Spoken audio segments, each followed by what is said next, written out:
After completing part 1, you will be able to understand the setup of attendance rules, know how to manage and set up different shifts, and know how to schedule employees using the scheduler. Let's log into iSolved and take a look at these options together. We're going to get started by looking at the service that must first be turned on for clients that will be utilizing iSolved Attendance. On the left-hand side, I'm going to navigate to Client Management, Client Maintenance, and Legal Services. In a previous training, we talked about enabling iSolved Time and enabling self-service. For clients that will be utilizing iSolved Attendance, we'll need to scroll through the list and find the iSolved Attendance option, choose Edit on our blue action bar, and check the iSolved Attendance checkbox. Once that is selected, we're going to choose Save at the top, and we've now told iSolved that this client will be utilizing the iSolved Attendance module. At this point, you can begin your setup of your shifts and attendance rules. Now that we have enabled the service, let's move on to that setup. In an earlier training, we reviewed alerts and custom alerts that iSolved Time has to offer. On the left-hand side, I'm going to navigate to those alerts. So under Client Management, I'm going to expand Time Management and click on the Alert Rules link. I would like to touch on these alert rules again as they play a large role in the scheduler.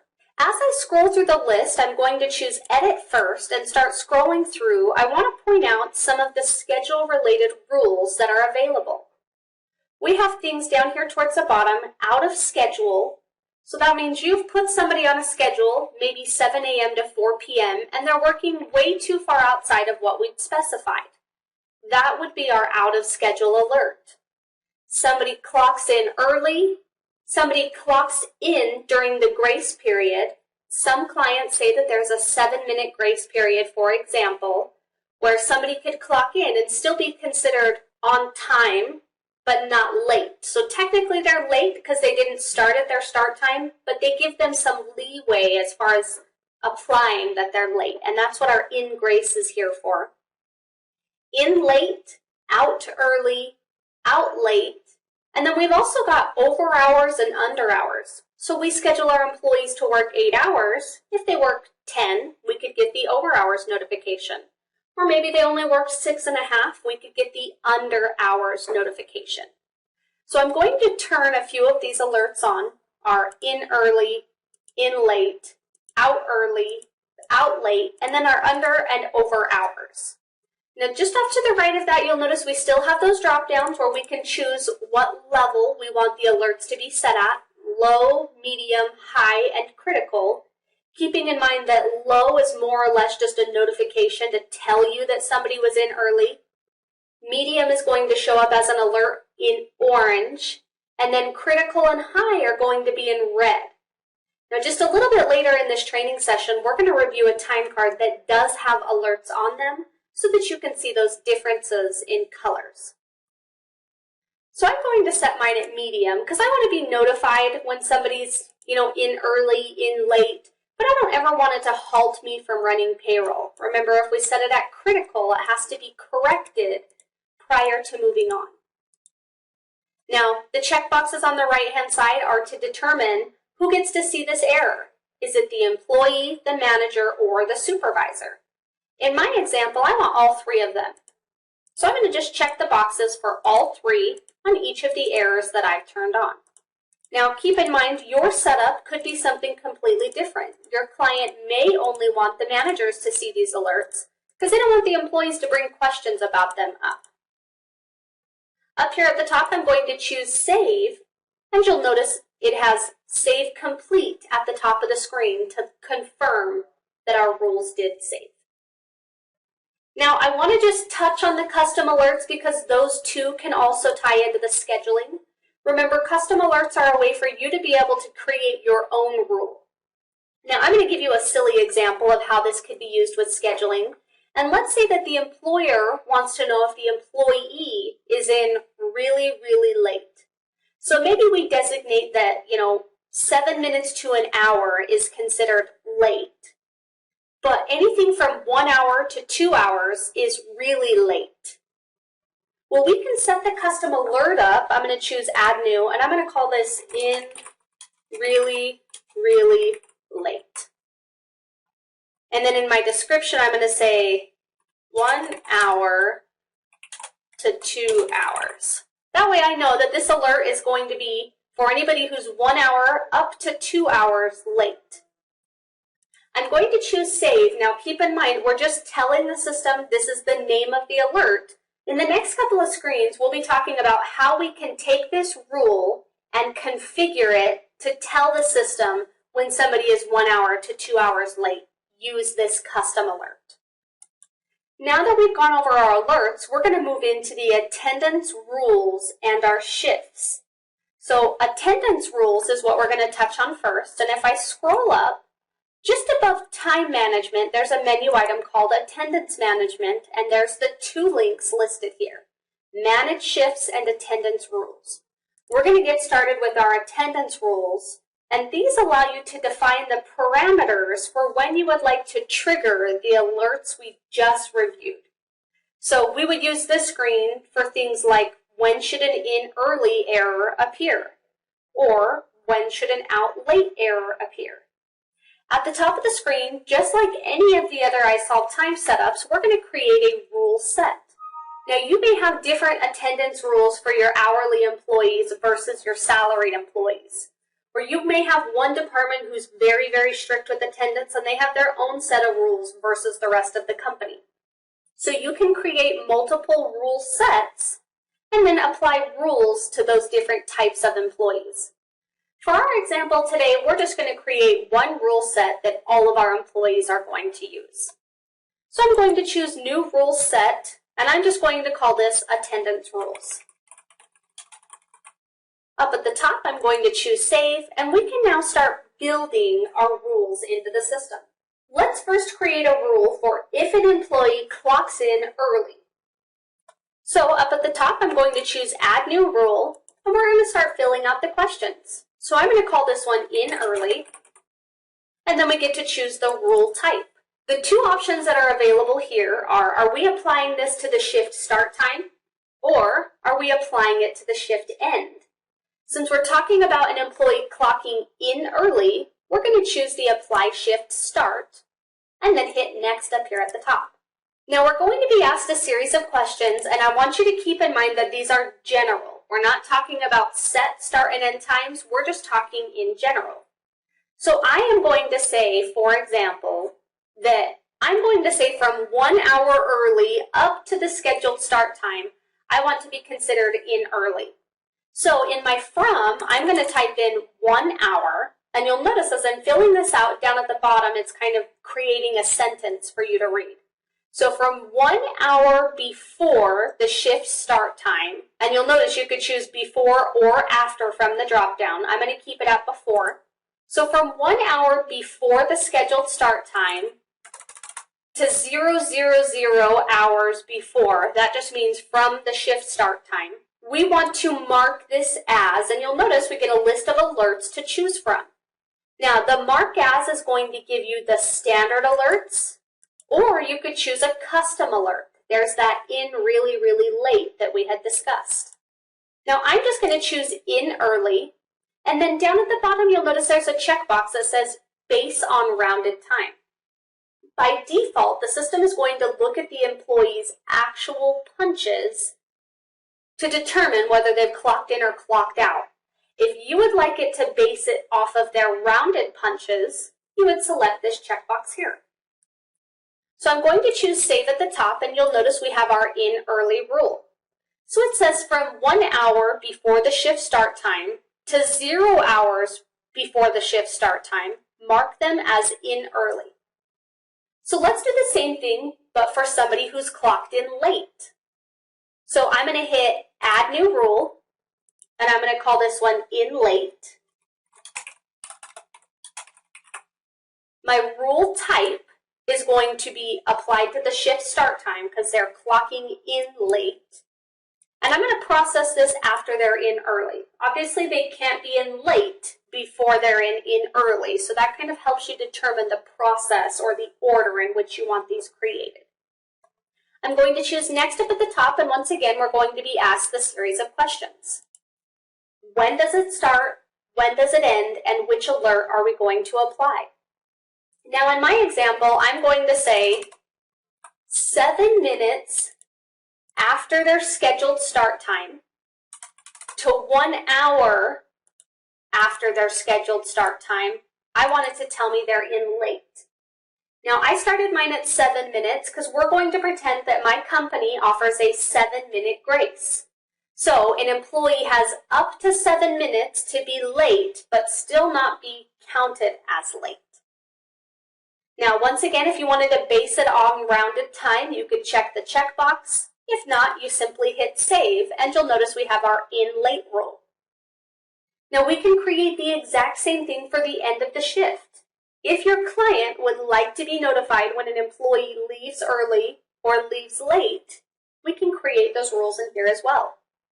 So I'm going to create a new rule and call it out early. My rule type is going to be based on the end of their shift because they've clocked out early. We're going to process this after, in late, and then we're going to answer our series of questions. So how early do we want to be notified? So I'm going to say 1 hour before their scheduled end time to right when their scheduled end time happens. I want to be notified that they have clocked out early. I'll hit save at the top, and we're going to create the same thing for out late. Our value is going to be the end of the shift. And I'm going to say kind of the same thing as the out in late. I'm going to say from 7 minutes after their scheduled end time to 1 hour after their scheduled end time, I want to be notified that they're out late. So I'm going to give them, again, that 7-minute leeway. But anything after 7 minutes, I want to be notified because they're going to be accruing overtime on this. So your attendance rules are taking the alerts that you would like to be notified on and kind of putting rules around them. You're telling the system exactly when those alerts should appear on somebody's time card. So now that we've created our attendance rules, let's move on to our shifts. On the left-hand side, I'm going to click under Attendance Management, our Manage Shifts link. Now, shifts in iSolved Attendance are considered your scheduled start time and your scheduled end time. So things like 7 a.m. to 4 p.m., 9 to 5, 8 to 6. So we're designating all of the different start and end times that are available. Now, there are 3 different shift options within iSolved Attendance. We have standard shifts, open shifts, and multi-level shifts. We're going to get started with the standard shift first. So on our blue action bar, I'm going to choose Add New, and you'll notice down at the bottom, we're being asked a series of questions. So let's start by creating maybe a 7 a.m. to 4 p.m. shift. So I like to make the shift name exactly the start and end times that we're going to be applying. So I'm going to call mine 7 a.m. to 4 p.m. Now, we're going to skip over the is an open shift because we're going to talk about open shifts here in just a few moments. And just beneath it, we're going to enter in our start time, our end time, and our duration. Now, what you'll notice is the start time and the duration are the only ones that have an asterisk next to them. And that's because we can put in a scheduled start time. I'm going to do 7 a.m. And if we come in here and just put our duration at 8 hours, you'll notice it would automatically calculate our end time for us. Now, I called mine 7 to 4. I'm going to assume that my employees have a 1-hour lunch, so I'm going to change my duration to 9. Now, you could enter in the end time if you'd like to, and the duration will automatically calculate. That's all up on personal preference. That's all based on personal preference. So start time, end time, and duration would need to be filled out. And then beneath it, we have the ability to enter in our minimum and our maximum duration. Now these are what are going to drive that over hours or under hours notification or alert that we had turned on. So I'm going to say minimum is going to be 8 hours. They need to be working at least 8 hours, otherwise I'm going to get notified that they are under their scheduled hours.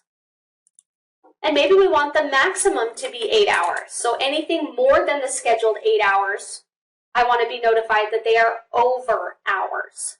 Now, if you want to apply the attendance rules that we had just created to this shift, you can select the attendance rules, but notice it's not required. And that's because some clients don't care if employees are following their schedules.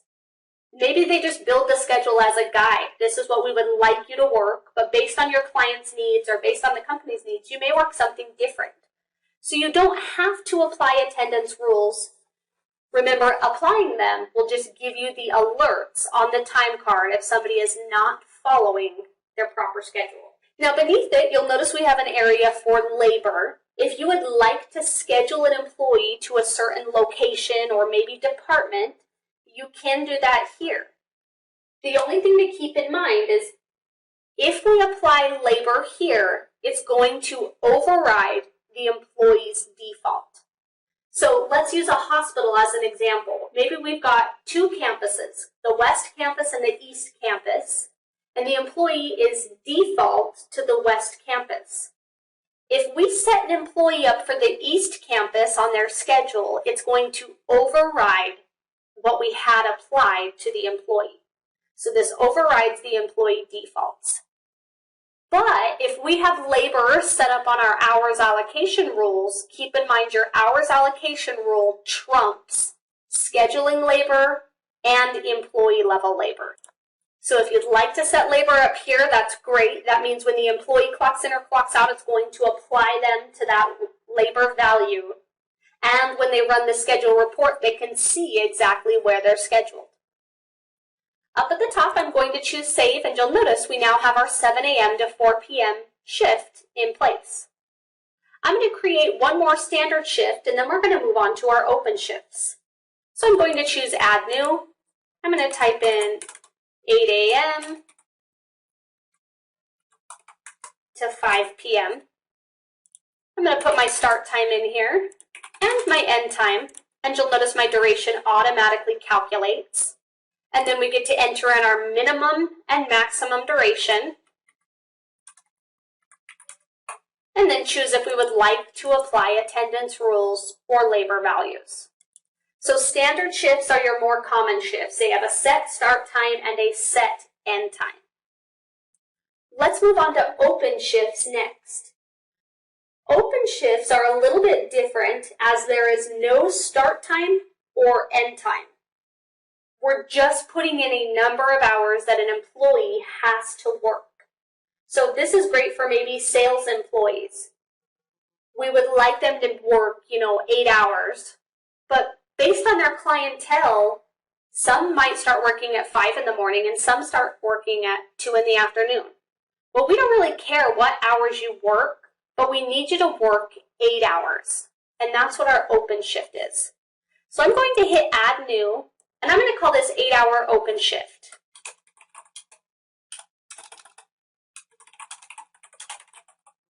Just beneath it, there's a checkbox that says Is Open Shift, and you'll notice when I select it, it takes away our start time and end time. So I'm going to click it a couple of times so that you can see the difference. With it unchecked, we can see the start time, the end time, and the duration. With it checked, we just have the duration, but still have the ability to put in minimum and maximum. So I'm going to say that this is an 8-hour, duration. And then if we want to get the over hour, under hours notification, we can enter that here. So I'm going to say if they work under 7, I want to be notified that they're under hours. And if they work over 8, I want to be notified that they are over their hours. Now, I'm just giving you examples. You guys can set these up however meet your client's needs. You'll notice that we cannot apply attendance rules to our open shifts. The reason for that is the attendance rules are based off of their scheduled start time and end times. So we can't tell you that somebody is clocked in early or even clocked in late if we don't designate a start time or an end time. So open shifts are really basic. You're just saying, here's a number of hours you have to work. Tell me if they're over or under those hours. I'm going to choose Save at the top, and you'll notice we have our 8-hour open shift listed. Now, the last type of shift that we offer is a multi-shift. Now, multi-shifts allow you to program multiple start and end times. So I see this used often for construction companies. They may have a 7 a.m., an 8 a.m., and a 9 a.m. start time, and based on the crew that you're on, you're going to start at a different time throughout the week.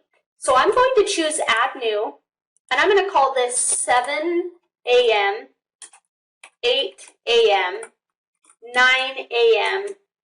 start. And that's just an example name, but you'll notice my layout is going to stay the same, but there's an Add New button just above the duration. Since I'm technically going to have 3 start times, I'm going to hit the Add New button twice so that I've got 3 areas to enter in a start time. Now I want to fill these out really quick, and then we're going to talk about the cutoff column that's listed here. So I'm going to put this start time at 7 a.m. I'm going to do the second start time at 8 a.m. and the third start time at 9 a.m. And then I'm going to go through and program my end times. So I'm going to say my end time is 1500 or 3 p.m. My next time is 1600 or 4 p.m. and then 1700 or 5 p.m. So these are all 8-hour shifts. They just have a different start time and an end time. So let's talk about what this cutoff section is here for. Now I mentioned that somebody could work either 7, 8, or 9 throughout the week depending on which crew they were assigned. And this is just a generic example. So we have to set a cutoff time that says if they clock in any later than this, automatically consider them into the next shift. So I'm going to say if they clock in any later than 7:45, they don't meet this shift requirement. And I'm going to do the same thing for the second shift and the third shift. So I'm going to do 8:45 and 9:45. And let me walk you through how this would work. If an employee has this shift, this multi-level shift applied to them, if they clock in between 7 a.m. and 7:45 a.m., it's going to follow the first shift rules. So their scheduled start time would be 7 and their scheduled end time would be 3. If they clock in after 7:45, so from 7:46 to 8:45, because that's our cutoff, I want you to consider them working the second shift. If they clock in from 8:46 to 9:45, we're going to consider that our third shift, and it's going to follow the 9 a.m. to 5 p.m. rules. The benefit of this is not having to apply 3 different schedules to an employee if you're unsure of their scheduled start time and end time. So you still have the ability to track their attendance, but it's going to be based on the time that they clocked in for that particular day. Now you can see we can still add in minimum, maximum, and attendance rules. So I'm going to do 8 hours on these. So if they work under or over 8 hours, we want to be notified. And we want to be notified if they clock in early, clock in late, or clock out early and clock out late.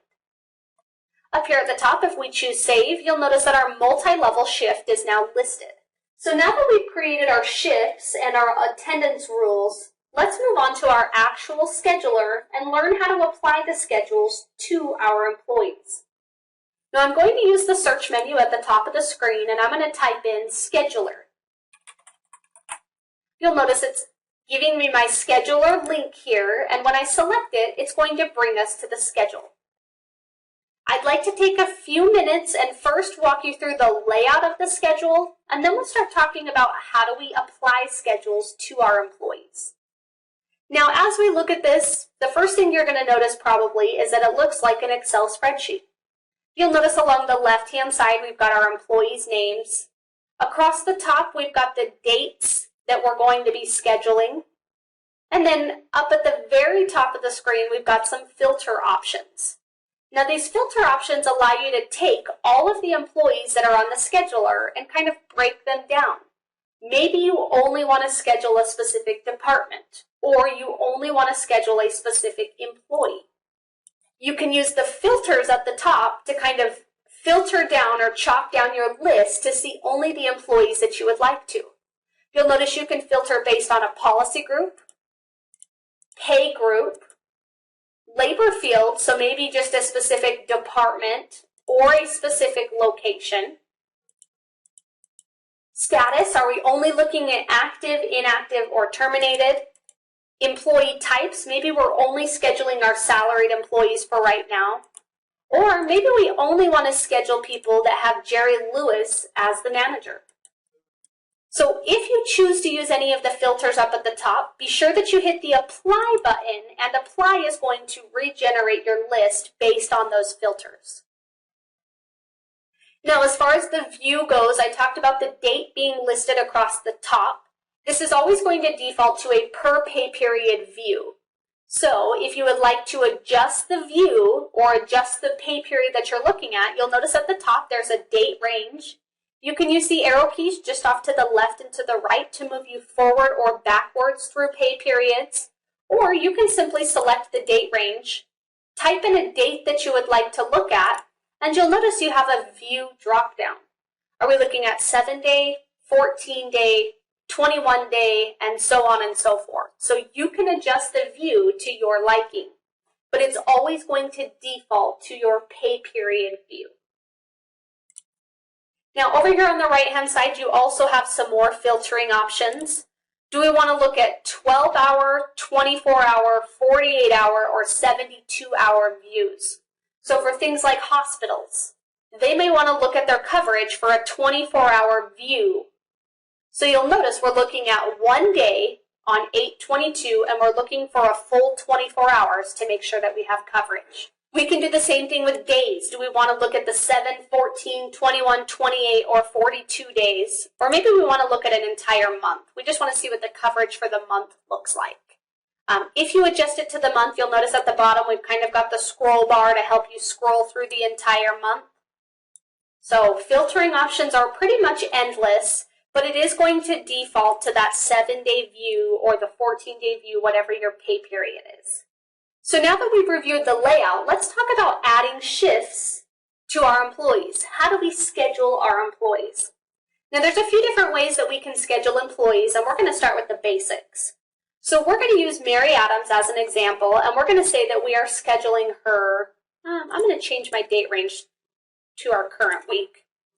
So you'll notice our current day is lit in yellow, and that's just letting us know that's today. So the first thing we have to do to apply the schedule for Mary Adams is go into our edit mode.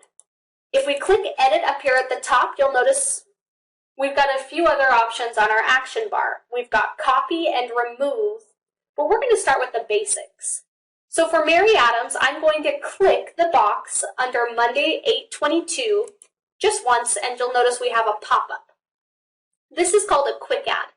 So with the pop-up, you'll notice it's asking us for the shift name. So which shift are we applying to the employee? And I'll keep it on the 7 to 4. You'll notice the shift details apply, and down at the bottom we can hit save. Now before I hit save, I want to mention that there is an override shift button listed here. Override shift allows you to come in and make an adjustment to any of the shift details right from this section. So rather than having to go to our Manage Shifts link, we could adjust the start and end time, or even the duration, required hours, and maximum hours if necessary. I'm not going to adjust the shift, so I'm going to hit the Revert Shift, and down at the bottom I'm going to hit Save, and you'll notice our schedule is now in place from 7 a.m. to 4 p.m. for Mary Adams. So I call that one the Quick Add. So we can just simply click on a box to apply a schedule. We pick the shift from the drop-down, and down at the bottom choose Save. Now there are some other options that we can do. I want you to think along Excel. We have copy, we have paste, we've got delete, we can move things. So let's say that we want to copy a shift. So let's say that we want to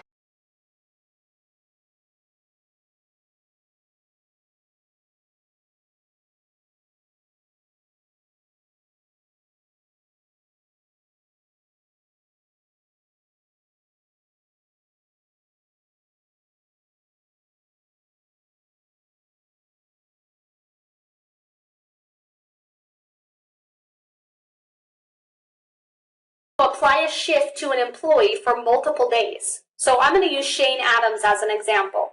Maybe Monday through Friday he works the same start and end time, the same shift.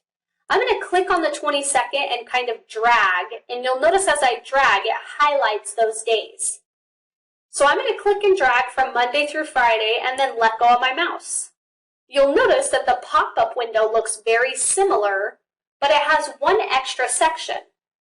We get to choose the start and end time that we would like to apply to the employees, and then it's saying, are we creating a schedule for each day, so the 5 days that I had highlighted, or are we creating a single schedule, one that says they work for 5 days straight?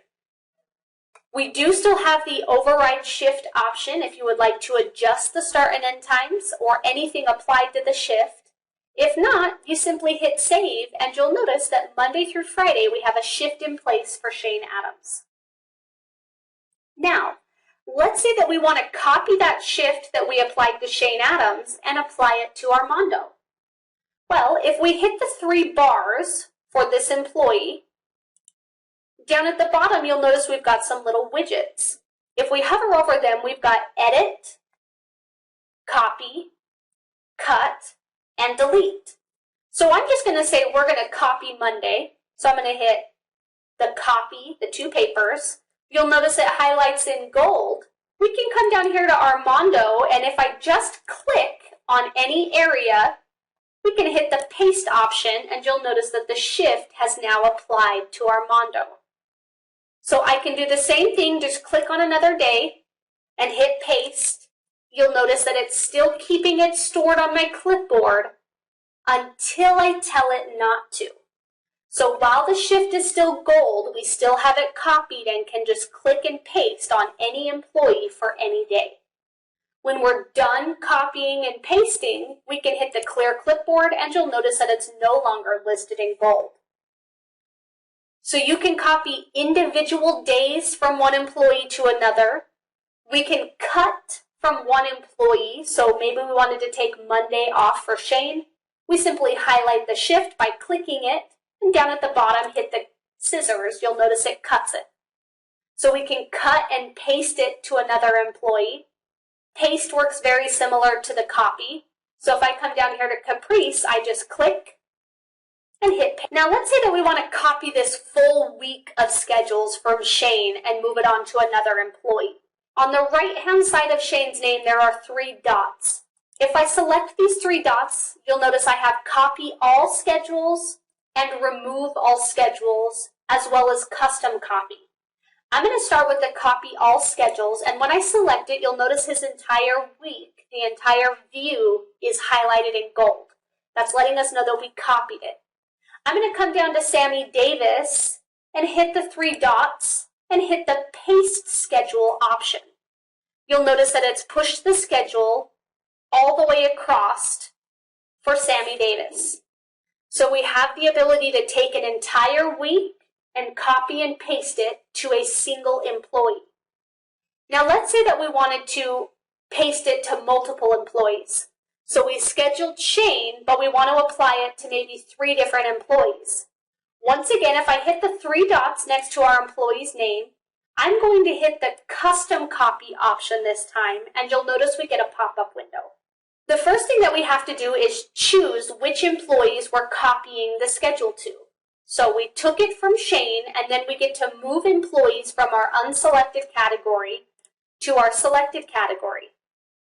So I'm going to move Eric's name over, I am going to move Nanette's name over, and maybe Heather Lewis over. So you simply find their names, move them to the selected category, and then it's asking us just a couple more questions. The first one is, are we going to use the current date range for our source? And our source is who are we copying from?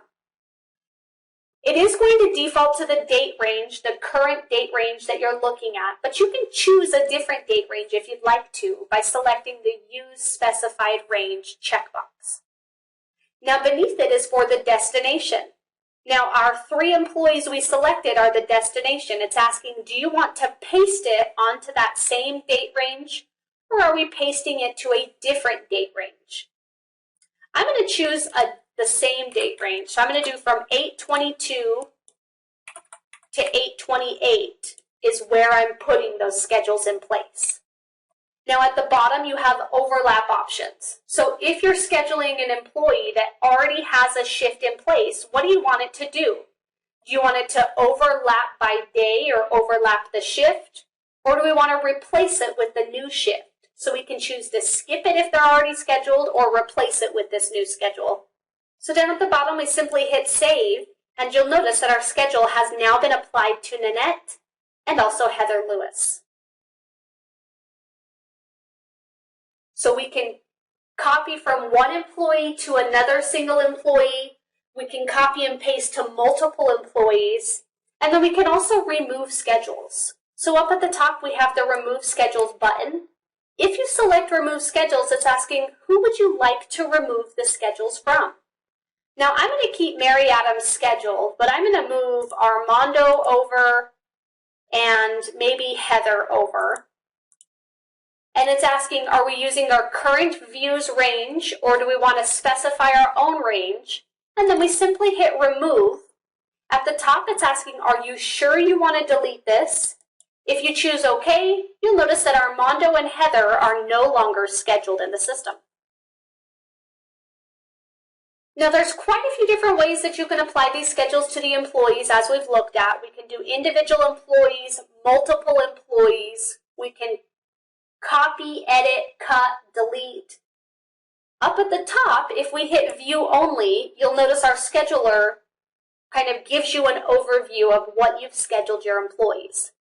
So we've got names, the start and end times, as well as the days of the week they're working. And on the right-hand side, we can see some totals per employee and a general total at the bottom. So all schedules for the current view.